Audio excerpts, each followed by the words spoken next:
Well, let's see how much we got accomplished out here.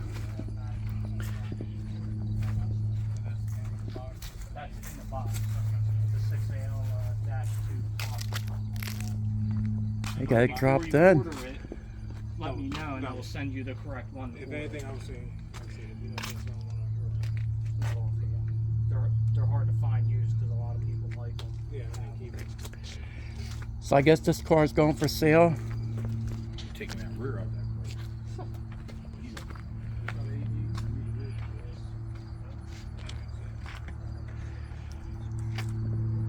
Yeah, this one will be for sale. I don't know how much is coming off of it, but this will be a good candidate for another restore or a race car, depending on how much time people like putting in something. But as of now, it's a donor car for this one. Get a big ass self tapper that bitch won't come.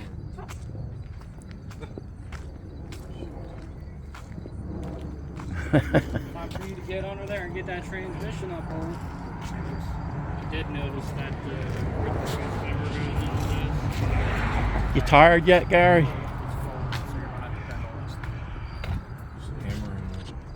You tired yet? Born tired. Yeah, you guys are all worked out. It's all good. Long day. I'm still awake. 2 hours sleep. I'm dying of thirst. Getting there though. I was about to go drink from your garden hose again. You want water? Anything flavored water, juice, grass, I don't care, dude. Something. Yeah, we're good. That didn't go too bad for you, right? No, we not terrible. Some of the stuff was held up, but it's all good. Well, you always find stuff. Yeah, it's done. So. I don't think I've done this one time without missing a wire or something on it. Yeah. Pony wheels that came off that car? Yeah, well, I have some wheels too. On this car, and then we'll put the 10 holes. So Actually, I'll take the switch off the 10 it's a little bit of work pulling the motor out in general, but then trying to line it up and put it in another vehicle is another. Decided to change motor mounts in the process of this. Put steel mounts on the motor, from what I know. And What size is that? 3.5? You can have it if you want. they made pretty good time, really, considering. I mean, they weren't trying to set no speed records, so I'll show you guys this again in case somebody ever decides to do this kind of swap. And even though it's from a Mustang to a Mustang, sometimes there's little different things like your cross member and things like that. I've actually had some of the Fords be where I had the water pump empty out on different sides, going from a later model engine to a newer model engine on the 302. So there's always things you want to keep until you're finished getting that motor in the other car. I made that mistake before. I got rid of an engine. The junk guy came by and says, "You want that engine?" I was like, "No, you can take it." And it had the water pump that I needed on it. And that caught me off guard. So just things like that, keep in mind. Alternators and all your accessories, pulleys, sometimes they may look the same and they might not be the same. And distributors and things like that. So always make sure you have what you need when you swap an engine from one car to another and transmission, and hang on to your old setup until you have that vehicle together. So hope I can stress that a little bit. So it's getting there. Not a whole lot left on this now except button it up, and then they have a fuel cell to put into it, or the fuel tank out of this car. I don't know what way that's going yet. If I knew you needed it, I would throw them on top of my toolbox. If anything, we could just put them in the back seat. I didn't know we needed them. Are you going with a cell or the stock tank? You don't have the balls to go with the cell, excuse my language. Yeah, and I also don't want to commit either getting out of my car. That's on videotape. Yeah, I like getting out of the car because then the gas attendants don't ruin your fuel door by slamming it. Yeah. That's why I don't mind the cell. That's why I like the cell. I just want mine to sit low in my trunk. I used to pull Well, up. you gotta have it the way We'll say it's still to be undetermined. you gotta have it the way you want it. Still be determined. I used to pull up on the. I mean, mine has driver's it side. You're on the way wrong that side. I thought I would want it, and that's why I put the stock tank in. Right? So what, with the cell, just what, that and some AN line? I went with the stock tank with the sump in it, so maybe he'd want to do I don't that. care about getting out the car. I don't give a shit. I mean, to me, I used to pull up it on don't the matter. side on purpose. Like I go on the wrong side, I pop the trunk and get the cell all open. And that's another thing, guys. Sometimes Because I mean, you got out when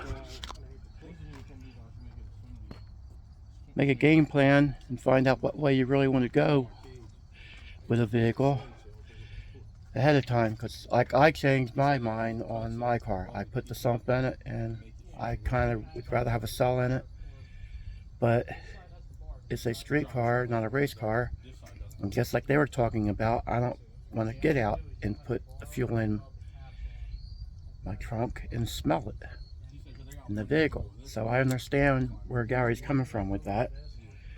And a race car is one thing, something you're going to drive around the streets another. So it all depends how you want to look at it. Some people can put fuel in the car without spilling it. When you pull into a fuel station, gas station, you drop a couple ounces of gas, filling your fuel cell up, then you smell it. Going to the track in a quarter mile doesn't matter that much, but it matters when it's something that you're riding around for a couple hours going to a car show or something like that. So they're all things you can take into consideration. And I wanted to do this video as they're doing this job, because there's too many things I see on YouTube that are getting doctored up. You see the highlights, you see the fun time of it all, and it's not all fun and games. So this gives somebody a look of what really happens in real life. And instead of just seeing somebody swap an engine, and now it's in the car, that doesn't tell you much, except they put another Mustang together, taking parts off an older Mustang or a newer Mustang, however they're doing it. So I'm going to give you a little bit of insight on what goes on in the real world. I want to cut this short because I have things to get done, and a lot of things to get done. As you can see, we're always doing 2 or 3 things at a time here. So anyway, guys, thanks again for checking this segment out. I'll try to bring you up to date as this build goes on, and we might get to see this car run down the track. And Gary has to actually learn how to drive a stick car. So we might be doing some updates on that. So we'll see what goes on in the near future here with this build, and as far as Gary getting used to a stick car. Manuals are a little bit tough. Some people adapt to it fast, and other guys, they can run a...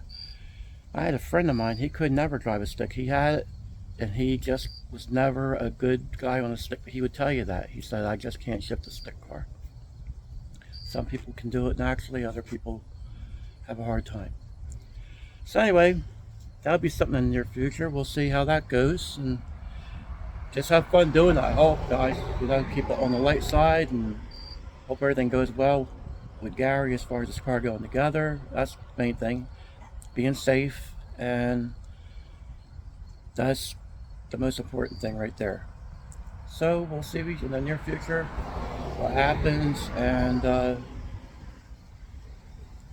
soon as it gets fired up, I'll be doing YouTube on that. So in case anybody's wondering about that, I get ahead of myself, guys, on my segments. I get thinking in here, but it don't come out here too well. You guys know that by now, I think. So anyway, thanks for watching, and I appreciate your time, fellas, always. God bless you. Take care.